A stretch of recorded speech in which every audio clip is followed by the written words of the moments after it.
Hi! Chef Ben Kasabon po uli. Sana naman sa pagkakataong ito ay pare-pareho tayong nasa maayos sa kalagayan. So, welcome sa ating channel. Kuha nyo guys, para naman sa mga ngayon lang nakapanood sa aking video, may pakiusap lang ako. Paki-subscribe naman. Yung nakaraan nating video, ang pinag-usapan natin ay tungkol sa sopas na pinalalaputan ng puree or blended na root crop. Ngayon naman, ang pag-uusapan natin ay ang tungkol sa sopas na pinalalaputan ng grain or cereal. Kuha nyo guys, at ang gagamitin natin ngayon ay oatmeal ang magpapalapot sa ating sopas. Ready na ba kayo? So, kung ready na kayo, mag-umpisa na tayo.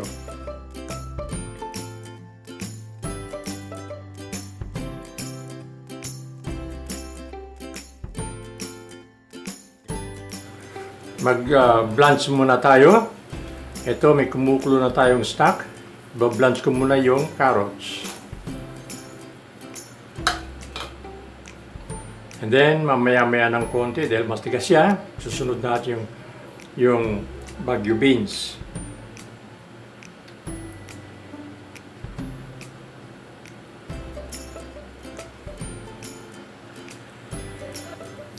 Okay, sunod natin yung Baguio beans.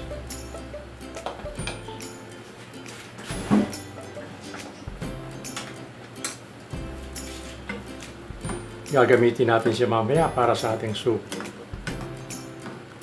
Okay.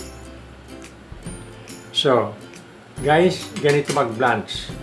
Kailangan malakas ang kulo ng liquid, tapos ihulog mo sandali, at saka mo tatanggalin. If possible, ilagay mo siya sa iced water. Kung wala naman, kahit sa running water. Kuha nyo guys. So, sasalahin ko na siya, tapos lilipat ko sa running water. Ito na ang ating blanch na carrots at saka Baguio beans na gagamitin natin sa soup. Okay guys, ito ang ating ingredient. Meron tayong 1 liter na chicken stock. Meron din tayong 1/4 cup na oatmeal. Siyempre, meron din tayong chicken na cooked chicken, no, na hinimay. At meron din naman tayong carrots, yung binlunch natin. At saka siyempre, Baguio beans. Ito ang gagamitin natin para sa ating soup sa araw na to. Ito na ang ating stock. Pakukuluin lamang natin siya. Pagkatapos, pag kumukulo na, ilalagay natin yung ating oatmeal para mapakulo natin. Ayan, malapit ng kumulo. Tandaan ninyo ha, ang sabi ko nga sa lecture natin sa stock, kailangan maganda ang yung stock dahil ang sekreto ng kahit na anong pagkain nandun sa stock. Pag maganda at masustansya ang stock mo, walang duda, maganda at masustansya rin ang gagawin mong sopas. Okay? So, antayin lang natin kumulo ng gusto bago natin ihulog ang ating oatmeal.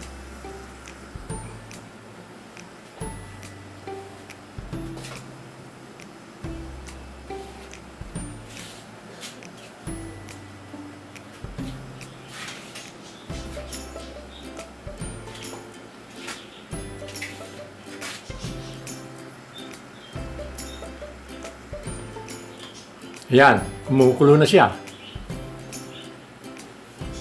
Ihuhulog na natin ang ating oatmeal.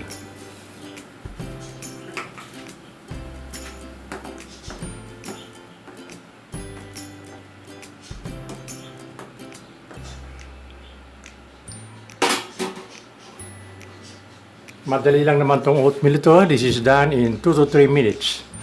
Pagdating ng 2 to 3 minutes, ihalo natin lahat ng ating ingredient. Hahayaan natin siyang kumulo.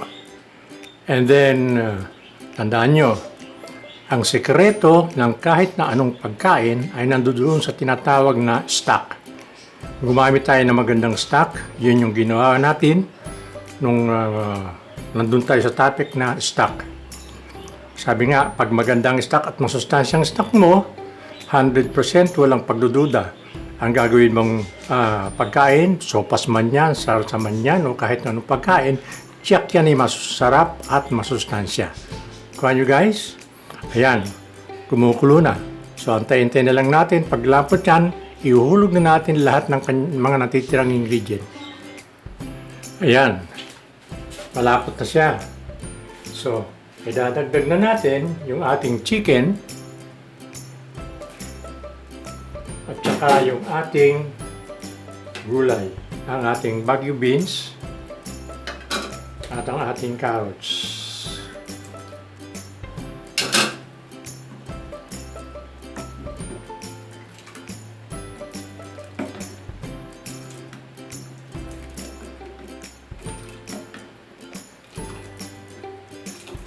So, meron na tayong chicken and vegetable soup with oatmeal. No? Dahil ang ginamit nating pampalapot ay oatmeal. Kuha nyo guys. Now, kailangan na lang nito. We will just give it a good boil. Pagkukuloy natin na maganda. Pagkatapos, ilalagay na natin sa ating soup plate. Ang sopas, hindi naman talaga kailangan malapot na malapot. Pero kung gusto nyo mas malapot, dagdagan nyo lang yung ating oatmeal. Kung gusto nyo mas malapot. Ako, kontento na ako sa ganitong lapot. Ito lang ang tamang consistency ng soup. Yan. Dahil pag lumapot pa yan dyan, hindi na yan soup. Sauce na yan. Kuha nyo guys.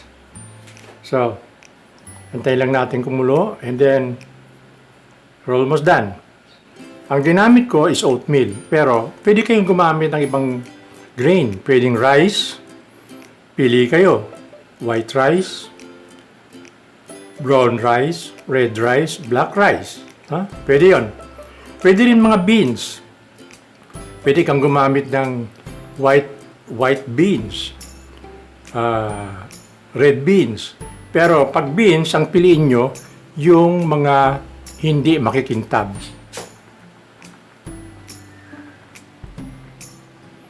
Dahil ang makikintab, kulang ang kanyang starch content. So, kulang ang kanyang ingredient para magpalapot. Kuha nyo guys. So, ilalagay na lang natin siya sa ating soup plate. So, ito na yung ating chicken and vegetable soup with oatmeal. So kung makikita nyo, ayun yung mga slices of chicken niya sa ilalim. And then pati yung kanyang vegetable. Now, kung gusto nyo, pwede nyo lagdagan ng cream. Optional yon. Palagay ko naman, mayroon kayong natutunan sa mga pinag-usapan natin sa araw na to. Ang susunod nating mga pag-uusapan ay tungkol naman sa mga karne. Pag-aaralan natin kung ano ang mga karakteristik ng iba't ibang karne mula sa baka, baboy, manok at sa mga isda. Kuha nyo guys. Uunahin muna natin ito bago tayo magsimulang magluto. Maraming salamat sa inyong panonood at magkita-kita tayo ulit sa susunod na video. Ito ang inyong lingkod, Chef Ben Casaron, nagpapaalam sa inyo. Pagpalain tayong lahat ng ating Panginoong Diyos.